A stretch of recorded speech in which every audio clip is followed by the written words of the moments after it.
which stands, one nation, under God, indivisible, with liberty and justice for all. Does anybody have any additions to the agenda? All right, stands approved. And we'll jump right into the agenda items, the Board of Education policy on educational excellence. What's that? Jumping right to you. Sure, do you want me to take us through the document? So in front of you is a document of a policy that was developed in partnership. Mike and I have worked on it in regards to some previous language that was in our old Neola policy, and wanting to represent some of the information was there specific to key performance indicators and also an annual report that would be presented to the Board of Education with respect to our district-wide school improvement and building improvement goals. So the introduction, I can read through the entire document if that's what you want me to do, and then what I could do is kind of explain each component. Just explain all the acronyms. Sure, I can do that. GPPSS is the first one. No, let's start with SIP. Let's start with SIP. All right, so SIP would be school improvement, SIP or SIP? Yeah, school improvement plan. Thank you. So the introduction just kind of talks about the importance of collecting data, using it to promote transparency and collaboration among stakeholders to ensure continuous school improvement. A lot of the language in here is specific to things that we already do as a school district, things that are already part of our annual reports, our school improvement planning, our MyKIP process, which is the Michigan Integrated Continuous Improvement Process set by the state of Michigan. So these are all just information that is developed in line with what we currently already have in place. So the first line item, supportive approach. Providing professional development is what the district will do. Resources, support that helps educators meet the established goals based on the district's strategic plan and guidance from the Michigan Department of Education. That's where that MyKIP process comes into place, our school improvement requirements by the state of Michigan, benchmark reporting that we report to all of you usually in October, November of each school year, along with our annual report, our PA25 reports. The second component is continuous improvement. The Board of Education and Administration will strive for a cycle of continuous school improvement where data, monitoring, stakeholder feedback, and evaluation using best practice inform ongoing refinements to the district's educational goals, school improvement plans, and strategies. So that specifically states that we have a continuous improvement process. A lot of times, the state of Michigan in previous years would have us do an active compliance. At the end of every school year, we had some assurances, we had to check off those assurances. It went on a shelf, and we really didn't do anything with it until it was due a year later. Now it is developed in a continuous improvement process. Once a month with the EPLC team, I meet with them in regards to the improvement process, different programs that we have in place, different things that we are analyzing, our data analysis that we do, how we develop our root cause analysis, and why we move into certain school improvement goal setting processes. So all of that information is regularly performed in a cycle rather than a end of the year active compliance process. The third component, educational excellence and school improvement plans. The Board of Education reaffirms its commitment to educational excellence and school improvement plans, process, and essential components of our educational mission. The administration shall develop and submit for the board approval annual measurable goals to advance educational excellence as part of the district school improvement plan. So this would be kind of an annual report, which we already give. Every October, November, we give a report in regards to the things that we're doing as a school district. Since COVID, it's been called benchmark reporting plan. I don't know if you remember that from last year, but in October, I gave a benchmark report plan in regards to where we are with respect to our end of grade scores. It was a requirement for some of our COVID response missions. Prior to that, we would give annual reports that showed our data, some of our goals that we had in place, and a representation of our PA25 report. So every PA25 report represents goals that are in place for each school, and also data that has been developed for the community to kind of to view. So we have a document somewhere, Keith, that shows by building what the goals are for improvement? Yeah, it's in their PA 25 report. When you say it's in there, you mean Every building has an individual has an individual PA 5, correct. And Each that you individual prepare PA 25 when? report. It's usually prepared at the end of the school year, finalized in the fall, and then posted on the website usually in October, November timeframe. Okay. So it's all posted right now. It is posted. It's been posted for. And where are you gonna find that on our website? Right on the website, under district, there's a space that says PA 25 reports, and then you would just click on the annual reports. And then the state also uploads annual reports, with data as well, and then once that's released to school districts, we upload that report to the, website as well. I think it would help, just, I don't wanna keep interrupting here, but I will. Like age, you know. It would help if people, the average person doesn't know what a PA 25 is. If there's some way we can put something here, school improvement plan, instead of calling it a PA 25, or whatever you wanna call that document. So some of in my conversations that we've had, we don't disagree. We'd like to make it more visible. We'd like to make it in a space where people can access it Right. in a more yearly kind of a process. Mike talked about, calling it normalization of the process. So every year, this is the data that we look at. Right. This is the goals that we look at. These are the goals that each building has. School improvement is developed in a system-wide approach now, through the Michigan continuous improvement process.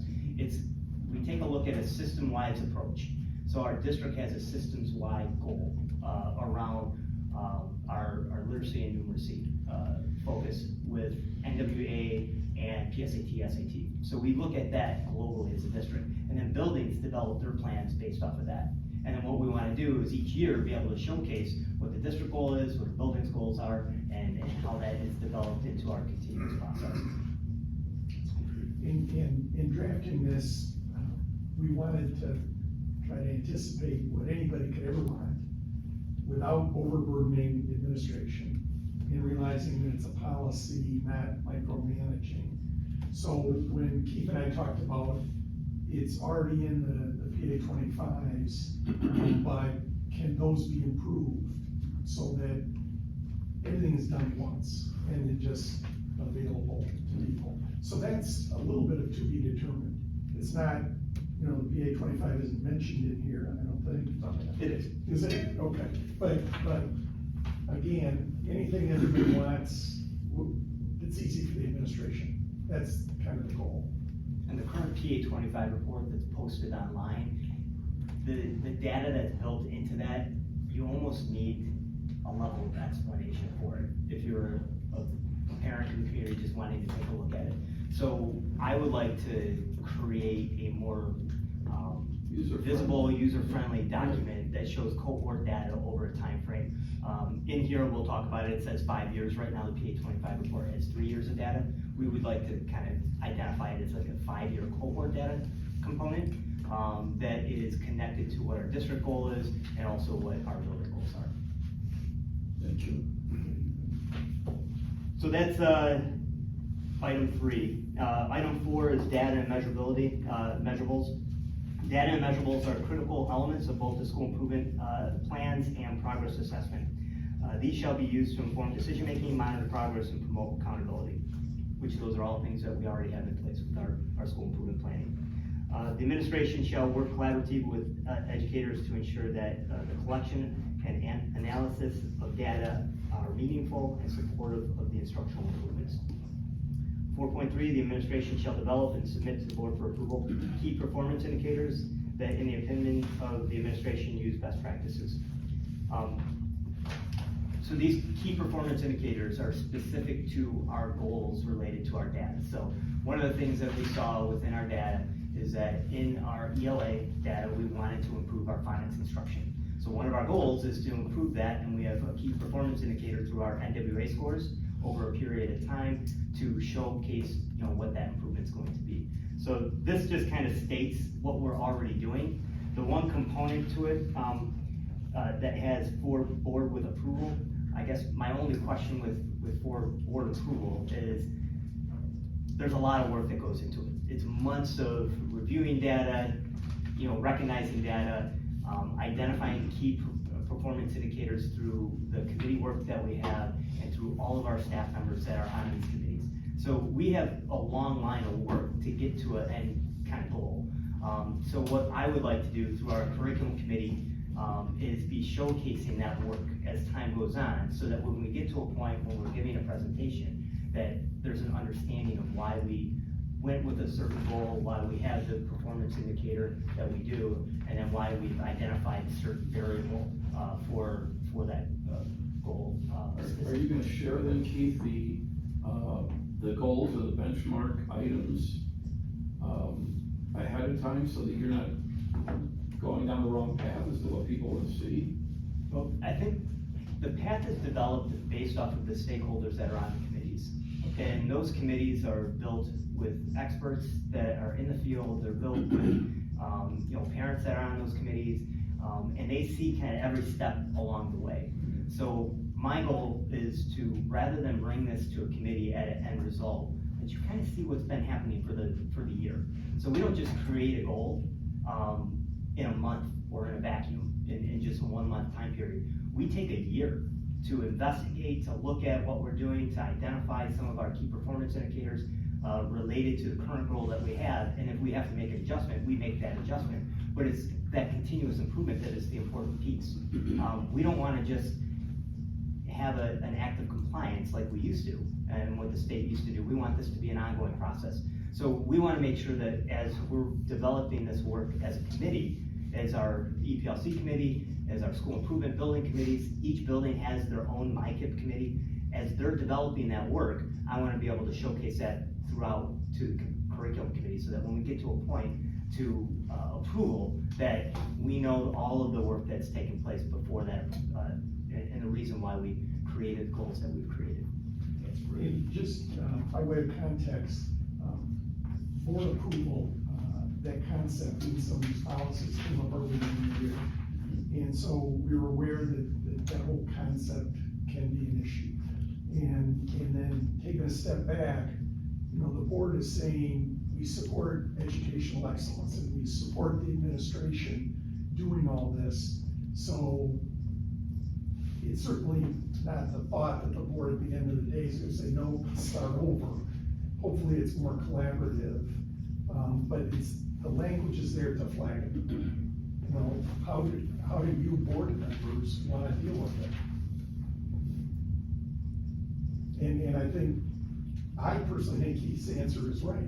In other words, the committee's the whole process, and you're aware of the process as it's going along, and you're aware of who's on the committee, so that it becomes collaborative. So then, at what point, Mike, do the board members get to see what these benchmarks are? Well, at some point, you just see everything, and then the next year, you see changes. Do you want to keep going through the document that might answer That the might be questions? better. And then, at the end, I can kind of take you through maybe an example. of Okay, what it thank could you. look like. Thank you. So 4.3, administration should develop and submit for the board approval, those key performance indicators, which will best reflect the educational outcomes of Grosse Pointe Public Schools, best reflect the progress against the measurable educational excellence goals, and can be reasonably normalized over time across the school and district. When we talk about normalization, we want this to be a report that is given in the fall, showcasing what our data looks like, showcasing our fall data, and then we can do another report in June, which currently right now, that is one of our requirements with the state of Michigan, is that we give 2 reports, one at the beginning of the year, one at the end of the year. And you received those benchmark reports from me in the last 2 years, and we've had that requirement. So that's where we could showcase where the goals were, how they were established throughout the school year, the strategies we put in place to meet those goals, and then what our end results have been based off of our fall data and our spring data. And then we'll keep doing that each year. So it'll be just probably a report that you'll receive 2 times a year, one in the fall, October, November timeframe, identifying what our school improvement goals are, what our district improvement improvement goals are, and then an end report in June to have an idea of how we've done throughout that process. Usually through school improvement processes, what takes place is usually that October, November timeframe is when we develop what our goals are, and then they are measured not at the end of the school year, but the end of the following year. So it's kind of a year and a half process of which each goal. So we currently have an ELA goal as a school district that is up for review at the end of 2024. We have a MTSS math and ELA literacy goal that is actually being submitted, still working on with administrators and teams right now. That's probably gonna be submitted sometime in November. That'll be for review in 2025. So it's just this, all the time, it's a cycle of continuous review, continuous visuals to see kind of how we're doing throughout time. And we look at a variety of different data to make sure that we're meeting all those goals. We triangulate our data, we just don't look at one data point.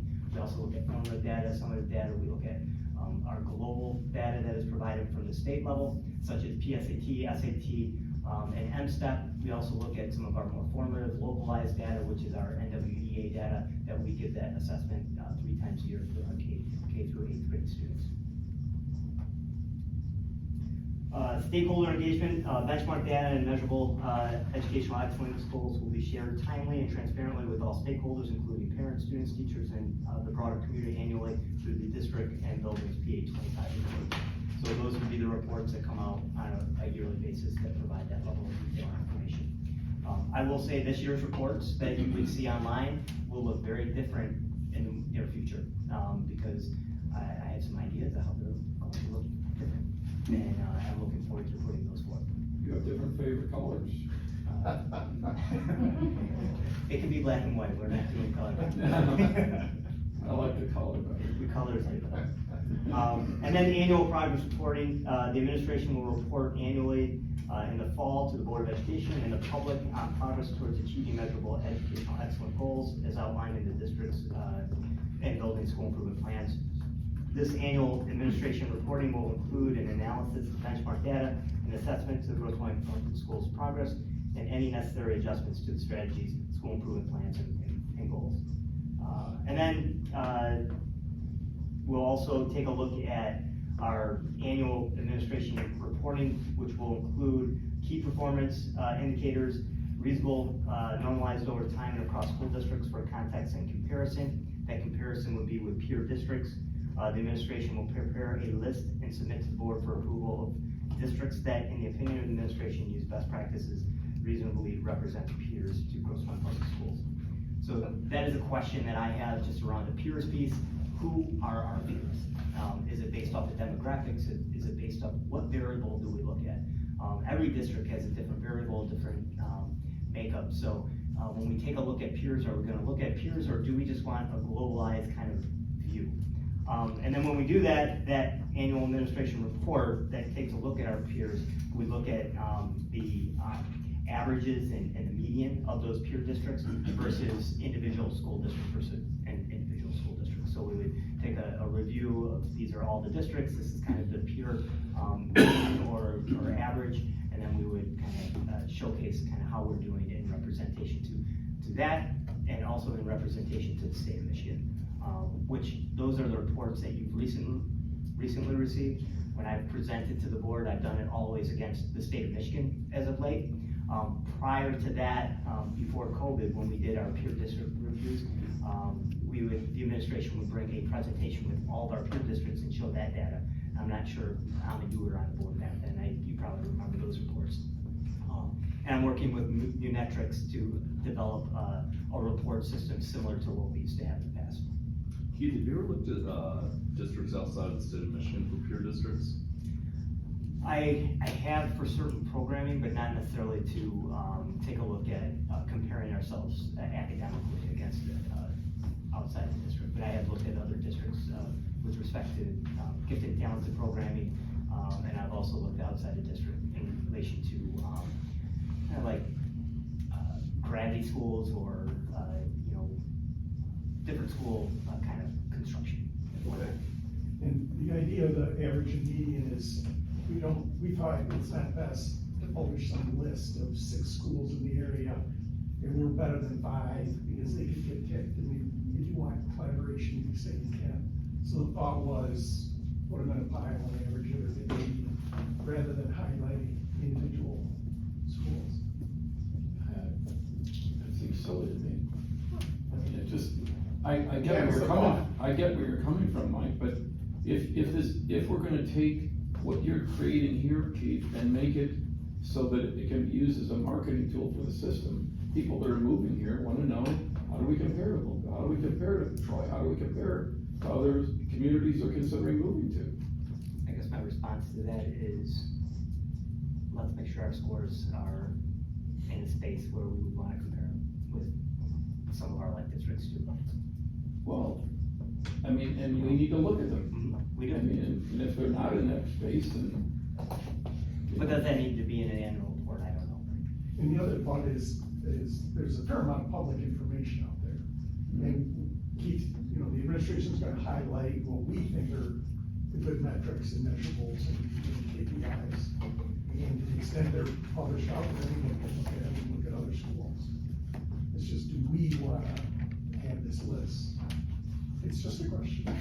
And this is also a draft of information that Mike and I created, through gaining input from all of you. If there's things that need to be adjusted, we'll take it back to the table and we'll look at ways to adjust. I mean, I think, the purpose is continuous improvement. And so looking at it from there and not marketing, but maybe marketing, I mean, it's like, what are we using it for? I don't think we should benchmark ourselves or do continuous improvement against poor performing districts, but, I see the worth of both ways, and some things can be internal and some things external.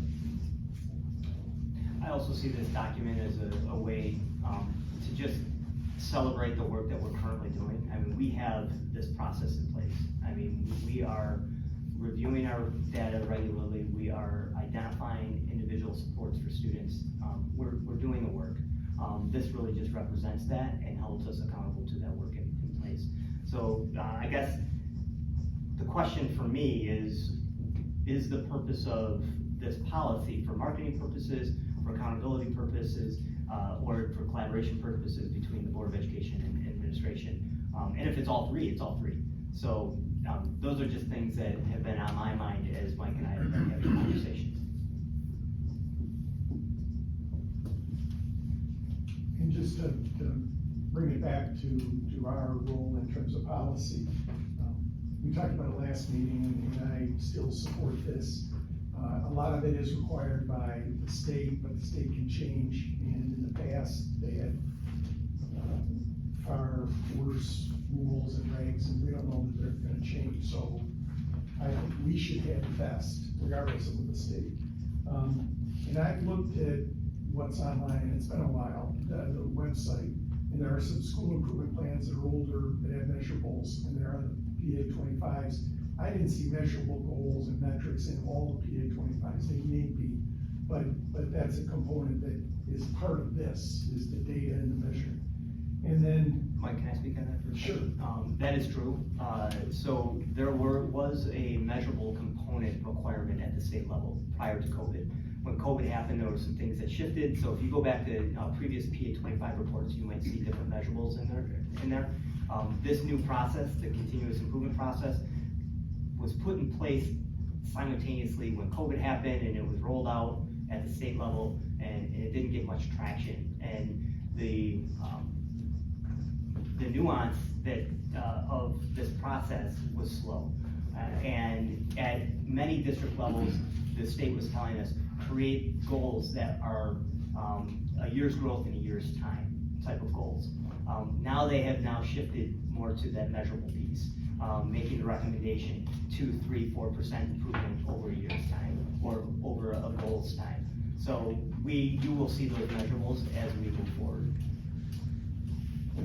another part that I thought was very important is the board supporting the administration in this. And the notion that data is gonna be used to support instructional improvement and not to harass teachers or anybody, but the whole point is improvement, helping the kids. And so that component, I think, is an important part of this. And one last, just on editing, as Keith said, there's a lot of paragraphs and some paragraphs really to highlight concepts, so that if somebody doesn't like a concept, it's easy to take out and keep the thing together. But if everybody wants to proceed, and once we take substantive edits, it should be matched to the existing policies in terms of language and style, so it fits. But that's only if everybody wants to go forward and after we get substantive comments. Well, let's go around the room and give comments now. Start with Thots. And just from what I'm seeing here, the stakeholders, does that include, that's parents, applicants, teachers, students? Okay. And those members are in ELC right now, was part of the MyKid process. So would that include, like, in terms of stakeholder feedback from the educators, what it be our feedback sheets, our data digs, It's everything that you're doing in your meeting, at the building level, that then gets presented at the district level, and then we use that information to create themes within our goals, so that if 3 or 4 buildings are working on a similar theme, we will drive our professional development to those 3 or 4 buildings in that theme. Okay. So yes, that's how we'll approach it. For me, going from active compliance to continuous improvement is, I think, exactly what I'm hoping for with this. And, you know, I've always believed in the normalization of process and data. You know, you have to see something year after year in order to understand it, what the changes are, and, you know, pivoting towards that. I know the state says that they want certain things. I think both Keith, you and Mike have said before that the state might change. And so, but this is our own process, which I think, you know, as I've heard it said before, PA 25 reports, we're just compliance, and we need to get beyond that to KPIs. And, you know, the school improvement plans with KPIs embedded in them, I think is really something that we should support and move forward with. And I like this a lot. Mr. Ahmed? I have no other comments. Thank you. So to segue from that, I think it would be important to have something in here that the state guidance is the minimum. Like that's the floor. So as things change, you know, the expectation is that what we're looking at is gonna be above, hopefully. So I think that was based on all of the comments about the state requirements changing. I think that would be an important inclusion. I did it looks like 3.2 and 4.3 are linked. So I think, Keith, I heard you say that the KPIs are gonna be derived from the goals. And those goals are submitted to the board for approval. So I did question a little bit how much needed to go to the board for approval versus how much needs to go to the board for visibility, and when it needs to, just so that the process doesn't get all gummed up with needing things approved. I mean, if the goals have been approved, do then the KPIs themselves need to be approved, or is that just something where the board says, you know, is advised of them and can adjust as needed?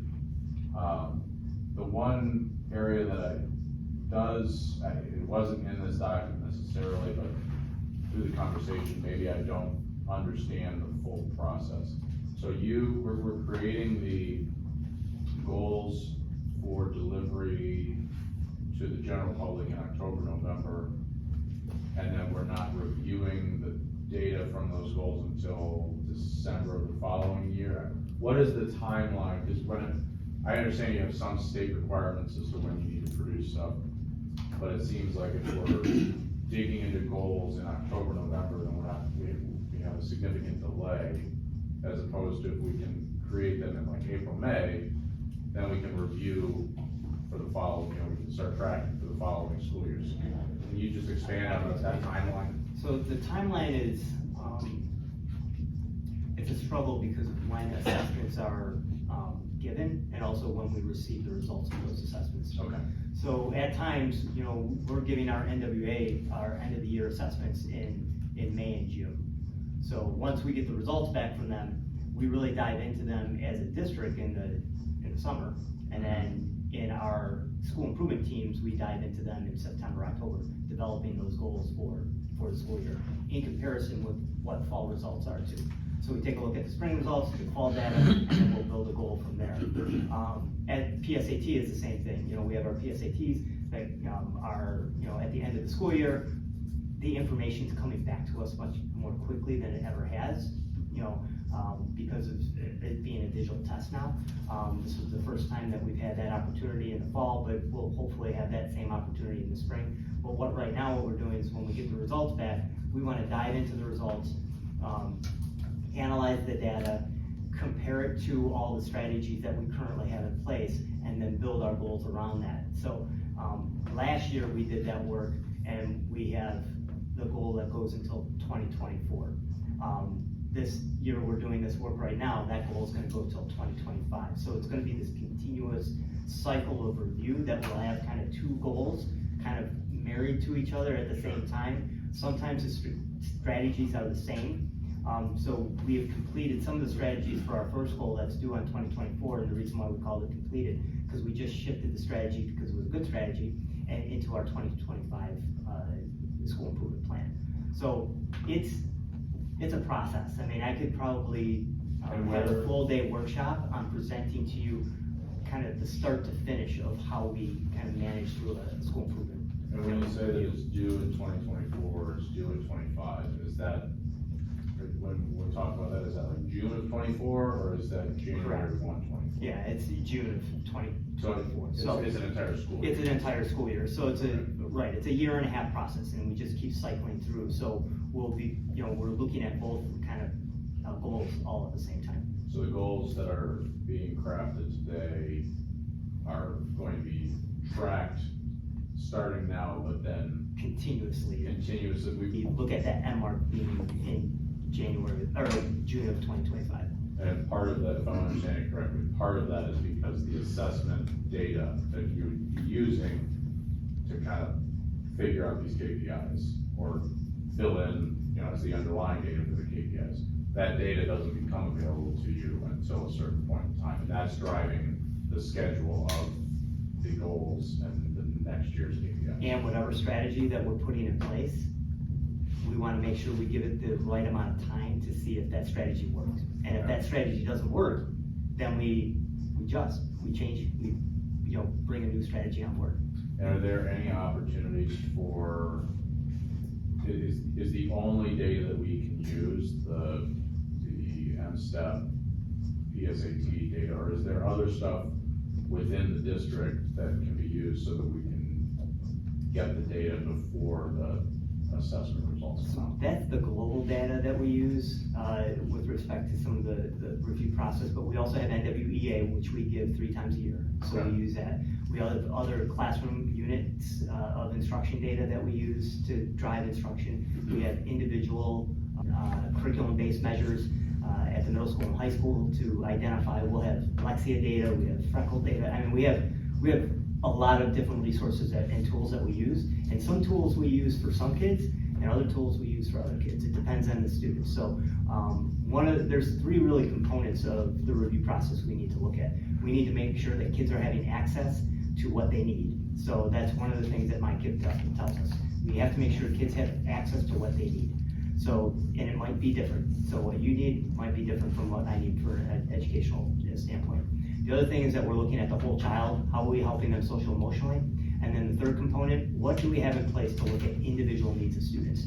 So when we're asking questions about global data, and we ask that why does our data look like this?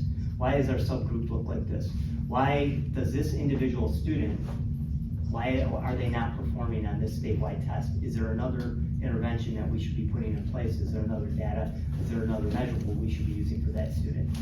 So yes, we have those conversations on a regular basis.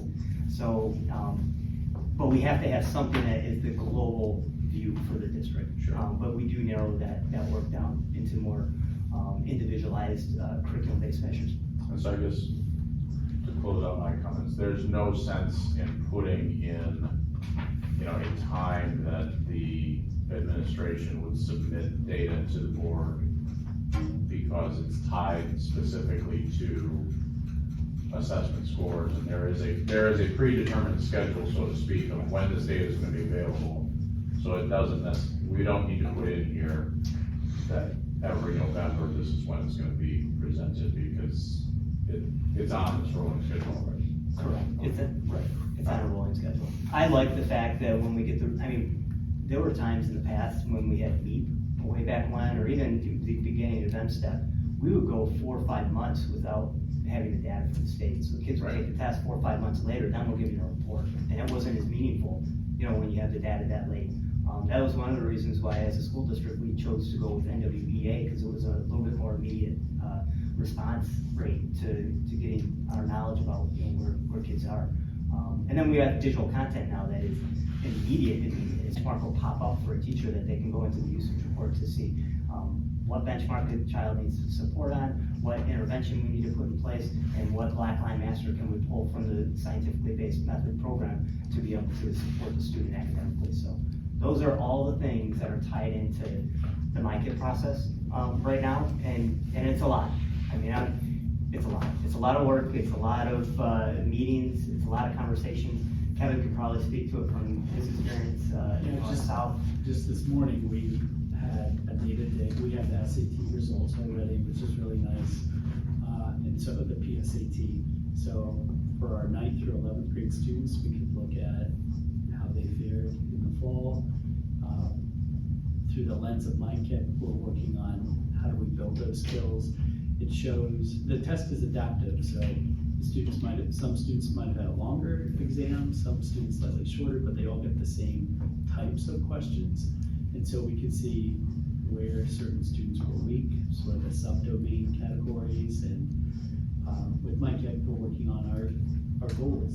How do we embed more practice with those weak areas in our readings, in our study questions, and the writing tasks?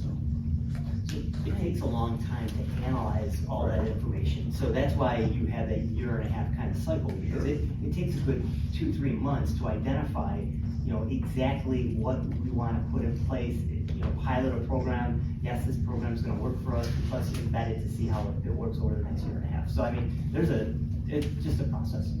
So I guess to some of my comments, I think it would be helpful to identify that the state guidance is the minimum, and just make sure that when something is being submitted to the board for approval, it really should be submitted to the board for approval.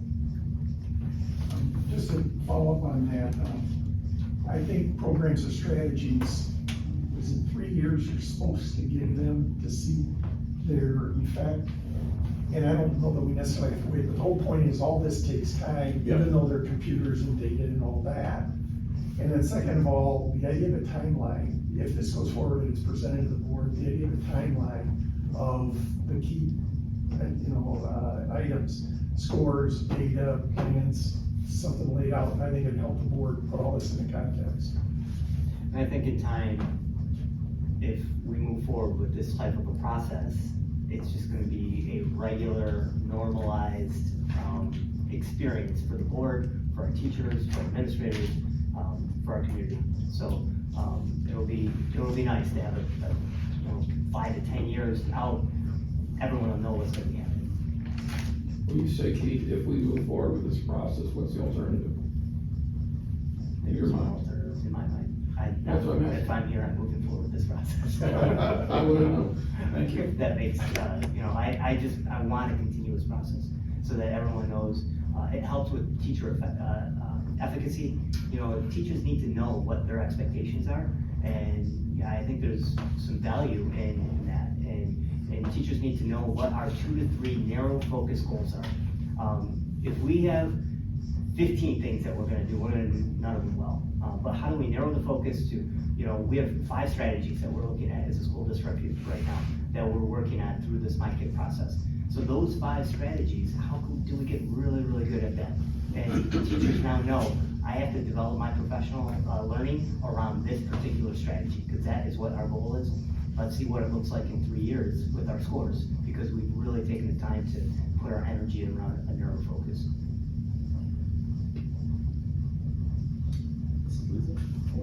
I think this all looks great. If it could just work in a blink of an eye.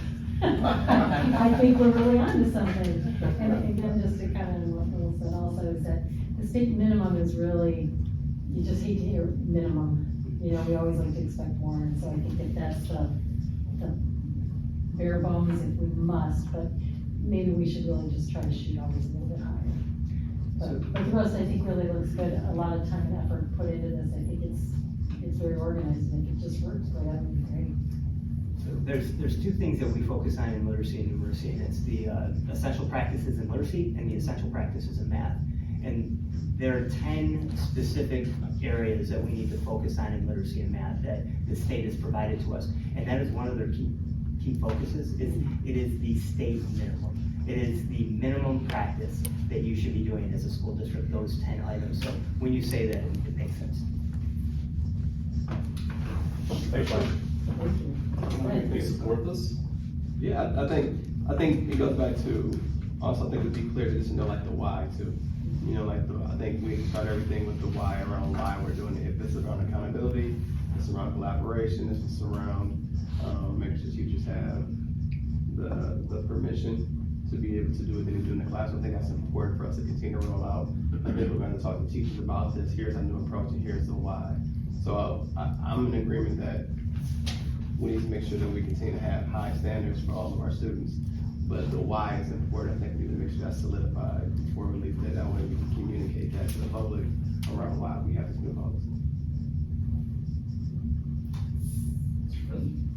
They said it all. All right. So do you think there's still a question as to why we're doing this? I think so. I feel like I heard a couple different scenario pieces. Like I heard one is like marketing. I heard the other one is accountability. I heard one is us getting more input from the Board of Education around what the goals are. So is it all 3 of those? Like he said earlier, I don't know if that question got answered. I thought it was educational excellence, like the interim says. Yes. That's what I thought. But I'm not on the board, so it doesn't matter what I think. So you can, more than you can imagine. But that's a fair point. We Can it can not be all? play with this. Can it not be all of those things?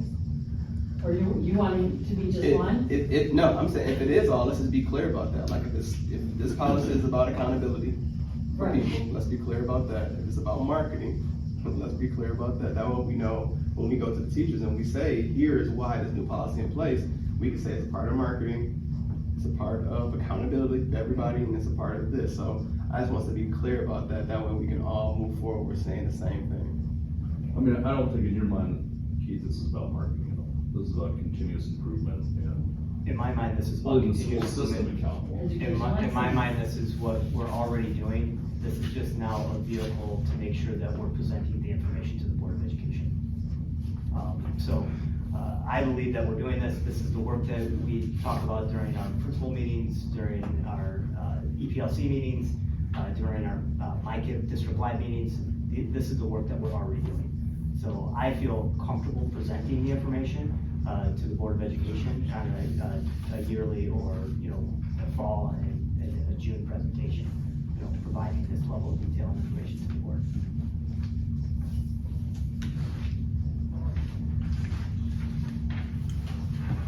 So I was just gonna say, Keith and I can play with this and come up with another version, picking out some of the comments.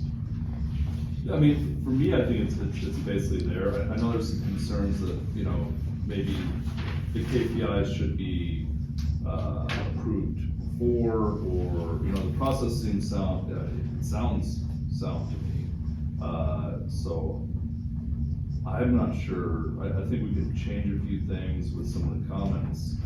But with that, I mean, would you want to take this to the board on the 14th, Ahmed? By me. just to ask one more time. 14th is tight. Right. Which Just- way we just- going? Just to ask one more time, Why? I think the clarity is great for us all to be able to have, to be the, like, The 14th is tight. the 14 may be tight, with the clarity that's needed, the why behind the document is, I heard that we kind of ruled out marketing now. I feel like that's what we just talked about continuous improvement. Are we just saying this around continuous improvement? Is that what we sound like our why is? Yes. Okay. Okay. It's about educational excellence, there's accountability in this. I think KPIs are important, service level agreements, things like that, being able to measure. I like how collaborative it is though. This isn't a gotcha kind of situation, it's, you know, things take time, it recognizes that, you know, this isn't, you know, this is a battleship. I mean, it's not something you could turn on a dime and, you know, taking years to improve is, I think, what we're looking at, and that's something I think everybody's comfortable with. Yes. Okay. The approval process is the only thing that concerns me with the approval of the KPIs. Mhm. Because usually the KPIs are developed through a long process with our teachers and educators who are piloting different programs, identifying what those KPIs are, identifying what their overall strategies are going to be to support student learning. So it's a process when we get to the end. So we can't bring a KPI to you in the beginning because we don't know what that KPI is going to be, because we have to analyze everything, then develop it, you know, so, and then we identify what that key performance indicator is going to be. Is going to be in the area of attendance, student attendance? Is it in the area of assessment data? Which assessment data are we going to be using to, you know, kind of look at that particular module goal? So there's a process that goes along with it, and my hope is that you'll be able to see the process along the way, because I can present that to the board curriculum committee. But I don't know if that would be presented on a regular basis at board meetings. Your board meetings, you'll probably end up seeing more of the end result based on how we're establishing the board curriculum committees right now. So if that needs to shift, we can shift that, but that's just kind of my thought process. Once the KPI is established, it's gonna be used for a number of years. Correct. Right. No, I mean, that makes sense. I mean, you know, creating buy-in early on, working with the teachers and the stakeholders, absolutely. I think that process is correct, going through the curriculum committee. You and I didn't talk about this much.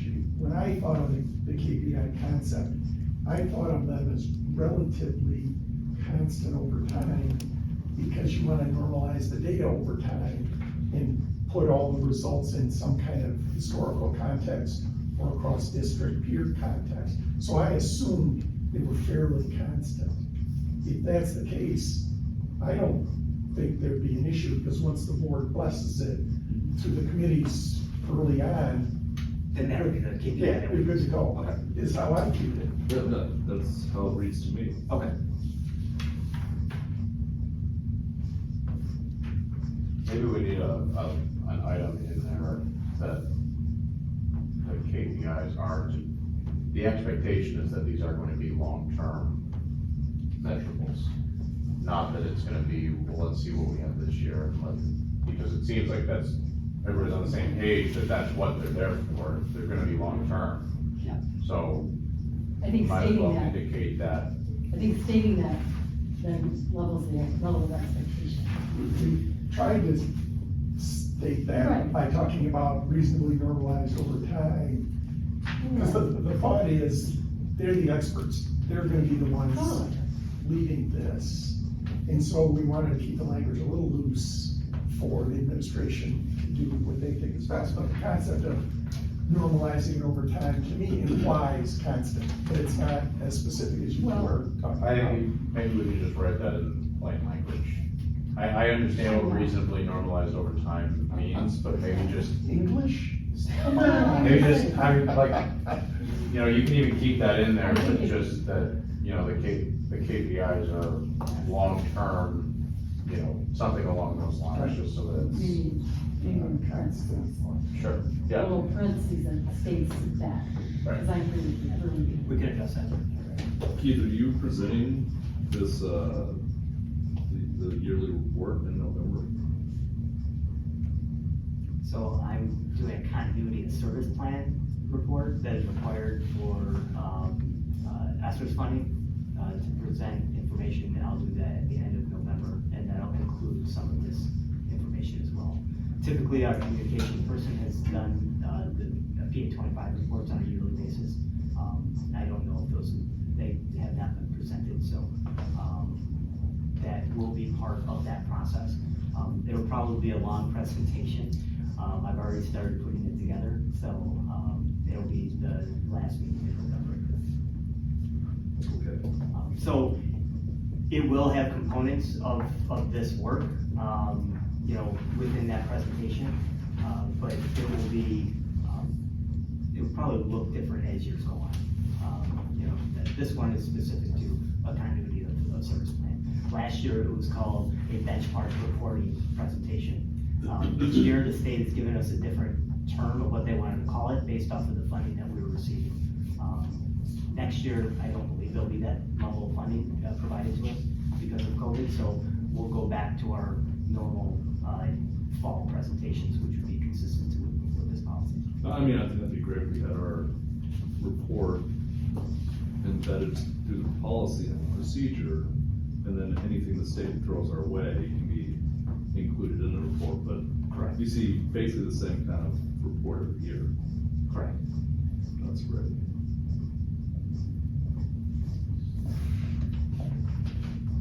So we will bring this back to the next policy and contracts committee. Tweak the language a little bit, pick Yeah. up the 3 or 4 points that people mentioned. Perfect. And we don't need this No. this completed for me to do a presentation at the end of November on our continuity of service plan. So, this will be something that can, you know, kind of move forward, so. Okay, any new business? Do we have ready? No? Any public comments? No public comments? Any committee member comments? No? Thanks for working on classification. Yes. Yeah, lots of great work and lots of time and effort, so thank you both very much. That is definitely a worthy project. All right, with that, we are adjourned. I will appreciate it.